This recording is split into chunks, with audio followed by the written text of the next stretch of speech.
I'm Jeremy Shepherd. And I'm Damien. We use data to expose deceitful property experts and their marketing BS.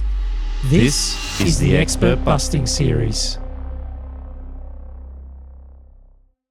This is episode 27 of the Expert Busting Series. Today we'll be discussing the myth of investment grade, suburb, and properties and why it doesn't hold up over the long term. Jeremy. Yes, so no doubt you've heard this term investment grade. There are some experts out there who claim that there are investment grade properties and even whole suburbs that are investment grade, and they're supposed to outperform in terms of capital growth. We're going to have a look at historical data and find out that it has a different opinion about this concept. So what is the fake expert definition of investment grade? Yeah, so these are a few of the terms that I've seen over the years used to define investment grade property. Affluent residence, cafes, privacy views, all that sort of thing you can see there. But these are all features, and features do not dictate price. Actually, for more on that, check out the second half of episode number 19. It's called Desirable Areas. Look out for a section titled Features versus Demand. Anyway, here's a list of some of the features that these fake experts believe will lead to higher capital growth. But I'm not at all interested in that. As an investor, I'm only interested in the following three things. What definitions are we looking at? Lifestyle, appeals to a wide range, affluent owners, cafes, parks, attractive style, sound structure, above historical growth, street appeal. It's just pretty much made up a lot of it, isn't it? Investment grade. Who came up with the term investment grade? Yeah, I'd love to know who was the first one that used it, but yeah, it's certainly popular now. This is my way of defining an investment grade property. I want either higher growth, higher yield, or at the very least, lower risk. Now, you might think that those features on the previous slide will lead to higher growth, higher yield, or lower risk, but that is not what historical data says, especially when it comes to the most important of those three, capital growth. Now, here's an example of an investment grade area. That's according to the definition used by many experts. It consists of numerous expensive suburbs like Mosman. Oh, by the way, SA3 is short for Statistical Area Level 3. It's a little bit larger than a local government area, so it consists of a couple of dozen suburbs. It's defined by the Australian Bureau of Statistics. If you're interested, you can look it up. There are about 330 SA3s across Australia. We can leave a definition to the SA3 in our comment section. Sure. Now, in order to get confident growth calculations, I have aggregated data to the SA3 level because larger areas overcome many of the anomalies that you get with median house prices. Anyway, I'm going to have a look at historical data for these sorts of areas, these investment grade, so-called investment grade. But I just want to contrast them to the opposite end of the spectrum. Let's contrast those happy snaps of around Mosman with a market that has none of the attributes the experts believe make for an investment grade property. Mount Druitt in Sydney's western suburbs. Mount Druitt is almost an hour's drive west of the Sydney CBD. Now, I grew up in this area, so I know it very well. And you know how you might drive through a country town and you see a sign by the side of the road, it might say something like, oh, welcome to Cloncurry, Queensland's tidiest town of 2022. Well, Mount Druitt used to have a sign when you come over Carlisle Avenue over the bridge. Mount Druitt does not support domestic violence. That was our claim to fame. How long ago was that? Yeah, it's going back probably a decade now. But well, you were originally from the Southern Shire, weren't you? That's where you were born. I was a toddler then. I can't remember any of it. Yeah, I was actually, I grew up in the Blacktown LGA of St. Clair. Literally first, 5-6 years, and then Blacktown, and then, Sydney. Well, Let's Mount move on. Druitt is a lower socioeconomic demographic. Let's have a look at a few more pictures of Mount Druitt. So the SA3 would be what Blacktown for Mount Druitt, right? The Blacktown SA3. I think that Mount Druitt has its own SA3. Okay. Or it might be, So the local government area, it's part of the local government area of Blacktown. Blacktown. Yeah, maybe you're right. You got Mount Druitt under that. But I know, like I've heard, again, previously in investment committee meetings we've been like a while ago, that people would sort of turn their nose up to Mount Druitt as an investment opportunity. Yeah, and I remember in 2012, before the Sydney boom, there were a lot of suburbs in that 2770 postcode that were popping up, and Sydney had something like 80% capital growth over the next 5 years, but Mount Druitt had over 100% growth. Wild. Yeah. Got another lovely photo of Mount Yeah, Druitt. so this is a photo a few shops down from Centrelink, which is where most of the action happens. The next slide shows some typical sort of housing, block of townhouses. Quite often there's state housing. This is the best looking house that I could find online at the time, neat as a pin, doing the best with what they've got. Hats off for this one. Next one, you'll notice on the right, outdoor toilets are back in vogue. And here's a very simple sort of home. Well, at least it's a roof over someone's head at night, but far from the glamour of the North Sydney Mossman SA3. Okay, so you get the idea. I've picked complete opposites. If there is anything in the claim of investment grade, then it should show up in capital growth measurements, and it should be obvious over the long term. So let's look at a long-term growth chart for North Sydney Mossman SA3 versus the Mount Druitt SA3. So yeah, Mount Druitt does have its own SA3. Otherwise, I wouldn't have put SA3 there in the title of the chart. All right, so the investment grade area is in purple. That's the purple curve there. And the opposite end of the spectrum is in turquoise. And you can see that both markets have had pretty much the same growth rates over the long term. And the period covered in this chart is 35 years. That is long enough.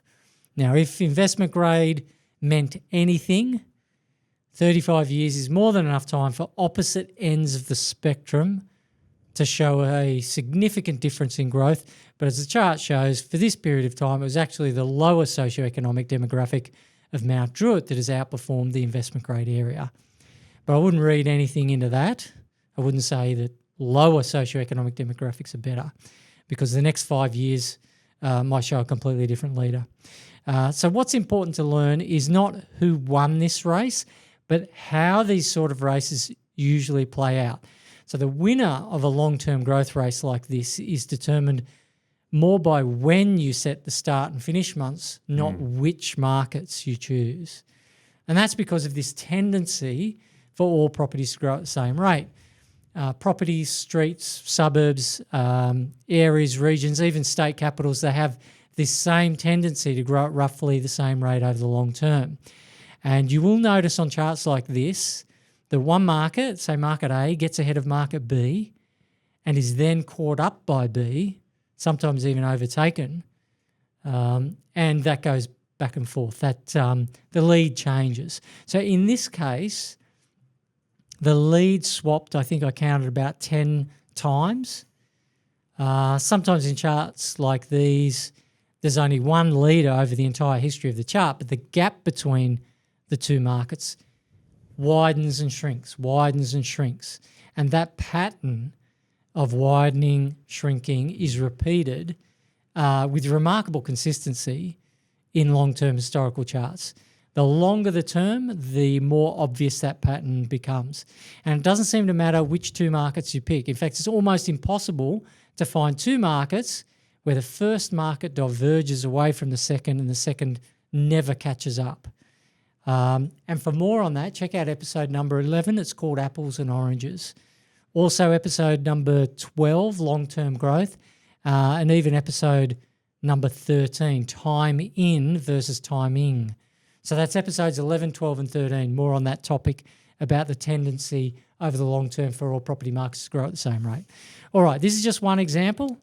Just to point out, Jeremy, I think where you'd straight away think, North Sydney, from an investment point of view, you'd think it would have done a lot better, is most probably the price point. So back in 1990, January, North Sydney median might have been, I don't know, call it 500,000 as an example, where Mount Druitt might only have been 150.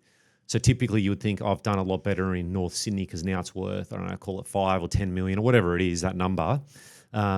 Where Mount Druitt, it's all about utilising all the capital and leverage that you can, right? So you could have bought 3 houses in Mount Druitt compared to 1 in North Sydney, correct? Exactly, yeah.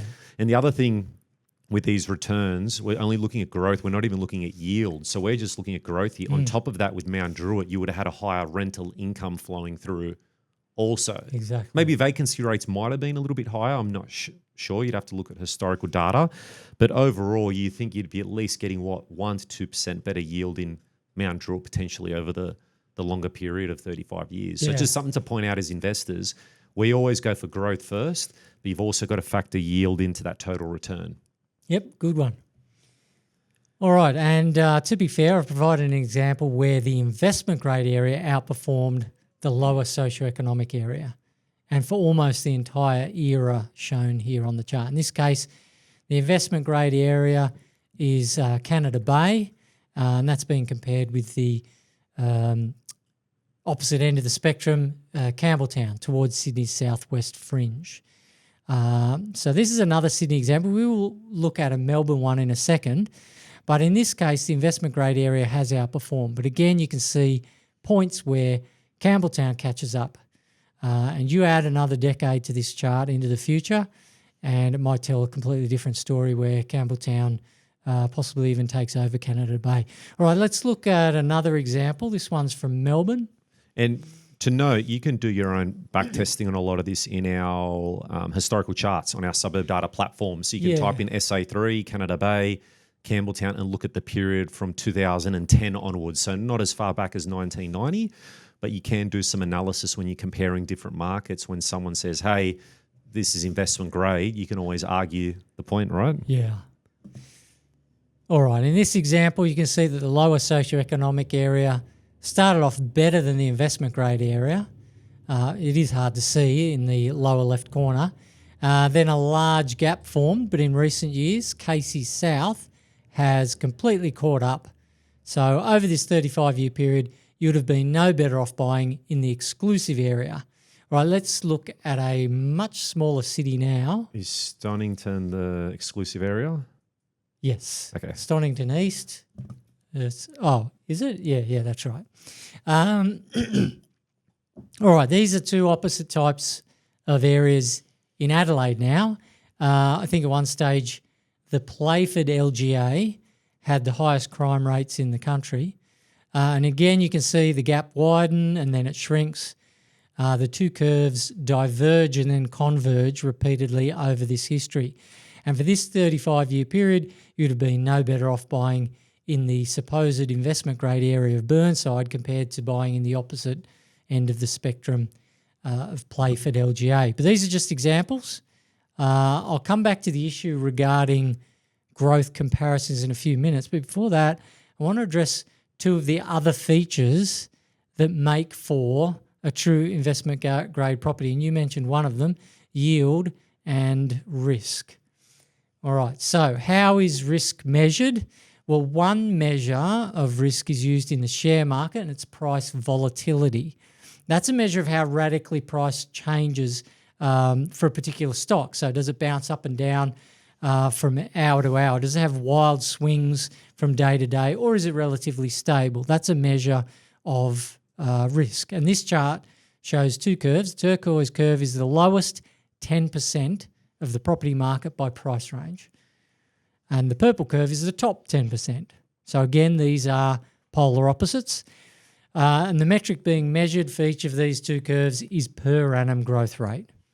Now, the turquoise curve shows two radical spikes. One's around 2003 to 2005, and the other is more recently around 2021 to 2023. But apart from those two spikes, the rest of the history shows relatively stable change in growth rates.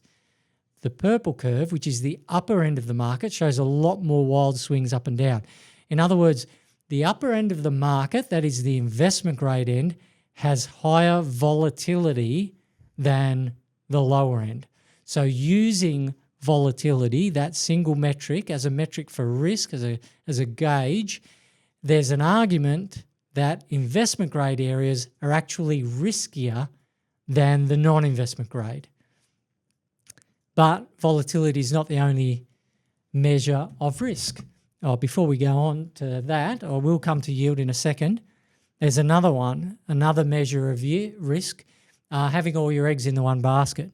So should you buy a single expensive property in a supposedly investment grade area for $1 million, or should you buy two $500,000 properties diversified, maybe across different suburbs in the same city, maybe in different cities? So there's another attribute of risk with the supposed investment grade properties and suburbs. They're more expensive, and so you've got more eggs in one basket, therefore more risk.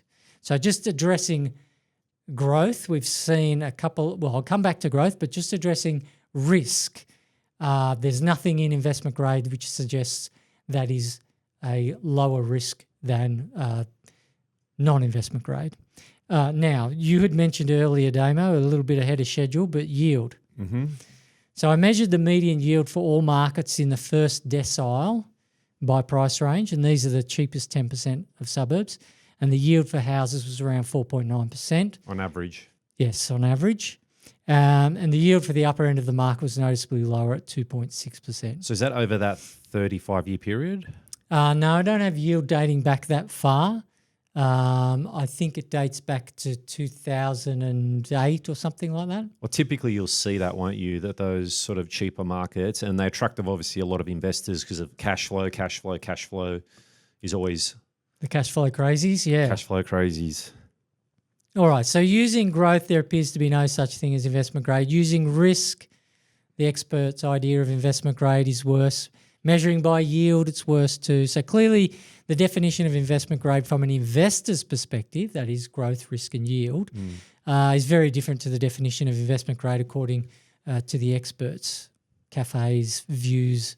Lawns, nice lawns, check out the lawns. Okay, so up to this point I've been looking at suburb data, not individual properties, but there's another test we can perform against the data to see if the theory of investment grade properties the experts talk about holds true. Excuse me. All right. Now, the experts will often say that certain streets and certain properties will outperform the average streets and average properties in the same suburb. Now, if certain properties do outperform others in the same suburb, then over the long term, the price difference between good and bad properties in a suburb should expand in percentage terms. So the best property in the suburb would eventually become the most expensive, and the worst property in the suburb would eventually become the cheapest. And the gap between them in percentage terms would grow and grow. So that's something we can measure to see if that gap has indeed been widening. And this chart compares the maximum sale price for each suburb with that same suburb's median and calculates the difference as a percentage. So if there was such a thing as investment grade properties, we would see the percentage gap over time increase. But as you can see, the percentage gap over the last 4 decades has been decreasing. It hasn't even remained flat. This means that ordinary properties have been growing closer to extraordinary properties in the same suburb based on price. So this can mean only one thing. If there is such a thing as investment grade, they have been underperforming, not outperforming. So that's like comparing, like there could be markets in here on the higher end and then other markets on the lower end, right? Or we're looking at a particular suburb here? Within each suburb, the maximum sale price versus the median sale price percentage difference. Okay. And doing that over zillions of properties, suburbs and eras. And there you see the trend. So typically you'd see that going up if there was a bigger gap happening from those higher end markets and the lower end markets, i.e. call it North Sydney and Mount Druitt, for example. Well, this is actually within the same suburb. Same suburb. So it's not even comparing an investment grade suburb to a non-investment grade suburb, it's comparing an investment grade property to the suburb generally. Property. So let's say there's a patch, a certain set of a street. Let's just say 1984. 1984, like the example you just said, there's a patch and then there's another higher sale that happens. So let's just say the normal price there is 200,000 back in 1984, but then you got a max price of 400, double for some reason. It could be a mansion or whatever it might be. And now if we look at it, there's not that difference of like 50% or 100% really from, what I say, 200 to 400. Yeah. So that 100% percentage gap has now come down to could be 2 million and 3 million as an example. Yes, yeah. So the percentage is the dropping. Percentage gap is okay. Dropping. So the gap between the most expensive and the norm should have widened, but it's actually narrowed. All right, that's one way to measure price variation. This next chart shows price variability, which is measured as the standard deviation as a percentage of the average. So instead of measuring the maximum sale price and comparing that to the median, we're now looking at average price variability. And this is a more reliable indicator, and it shows that there's no such thing as investment grade properties over the long term. If there was, then we would see the price variability widening, not narrowing. So the trend line would go up, not down. A downward trend line proves it's a nonsense term. So that's when the gap's happening, as I mentioned. So, for example, 1984, if you compare North Sydney to Mount Druitt, we're saying that there's that sort of tighter price variations as the further we go from a percentage point of view. Again, this one is the suburbs and median. Within the suburb, yeah. Okay. Price variability within a suburb. So you might have a bunch of sales at $1 million, a bunch of sales at 800,000. Over time, what's the variability as a percentage? And then do that for each suburb for all of history. This is the sort of general trend you'd see. Okay, so why is this investment grade concept so ineffective? Imagine there were 1,000 mansions for sale in an exclusive suburb or exclusive area. Thousands a lot. And everyone wants to live there, but there's only 10 millionaires looking to buy one. So according to the age-old law of supply and demand, you've got 1,000 supply, you've got 10 demand. So supply is crunching demand. You should see prices go south. Now imagine a completely different market in which you've got 1,000 bogans fighting over 10 dog boxes. So the only properties they can afford. Demand exceeds supply by 100-fold, so you should see prices skyrocket. And notice that it has nothing to do with the features. It is all to do with supply and demand. So although the features influence demand, so does price, and price is far less static than features. The features are quite often the same from decade to decade. Has this suburb always been this close to CBD, or does it just move closer recently? Has this suburb always had good views, or did the neighbouring suburb collapse into a sinkhole and provide it with more views? So, the features quite often the same from decade to decade, but the price changes dramatically. Nothing subdues demand like sky-high prices. For more on that, check out the apples and oranges episode that I mentioned earlier.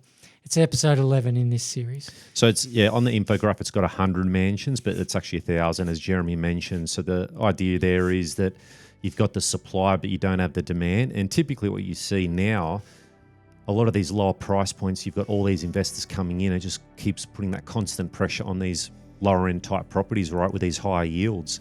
So again, I think EBS 11 is a really good one to look at apples and oranges, and definitely, refer back to that one. So conclusion.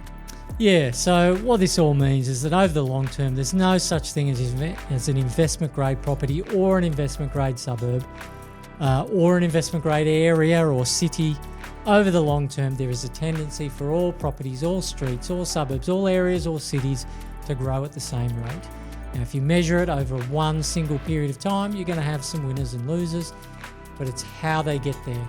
You can see in those charts the lead changes all the time. So it's a case of when you set the start and end dates But there is nothing in this investment grade thing. It's just been made up. It's a bunch of nonsense. Next up in EBS 28, should you buy in an overheated market? Thanks for watching.